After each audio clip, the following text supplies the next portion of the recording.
वसई तालुक्यात सुरू असलेल्या अवैध रेती उपसावर वसई तहसील प्रशासनाने कठोर कारवाई करत नागाले परिसरातील खाडी किनाऱ्यावर रात्री छापा टाकला। रात्री सुमारे 8 वाजण्याच्या सुमारास तहसीलदारांच्या मार्गदर्शनाखाली ही कारवाई करण्यात आली। या छाप्यात मंडळ अधिकाऱ्यांना खाडी किनारी 2 हायवा वाहनांमध्ये भरलेली सुमारे 12 ब्रास अवैध रेती आढळून आली। संबंधित रेती जप्त करण्यात आली असून या प्रकरणी संबंधितावर महसूल विभागाकडून पुढील कायदेशीर कारवाईची प्रक्रिया सुरू करण्यात आली आहे। तसेच घटनास्थळी सक्शन पंप देखील आढळून आले असून त्यावर उद्या स्वतंत्र कारवाई करण्यात येणार असल्याची माहिती प्रशासनाकडून देण्यात आली। या कारवाईमुळे अवैध रेती उपसा करणाऱ्यांमध्ये खळबळ उडाली असून महसूल प्रशासनाने अशा कारवायांचा धडाका पुढेही कायम राहणार असल्याचा इशारा दिला आहे।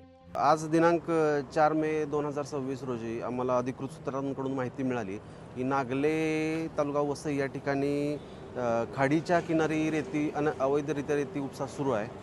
तर त्याप्रमाणे आम्ही रात्री 8च्या आसपास तिथे रेड केली। माझ्यासोबत माझे मंडळाधिकारी अरुण मुतडक तसेच निवासी नायब तहसीलदार देवकाते साहेब होते आणि माझा स्टाफ प्रवीण लोखंडे असे सगळ्यांनी मिळून तिथे त्या ठिकाणी रेड केली असता आम्हाला 2 हायवा हे भरलेल्या स्थितीमध्ये तिथे आढळून आलेले आहेत।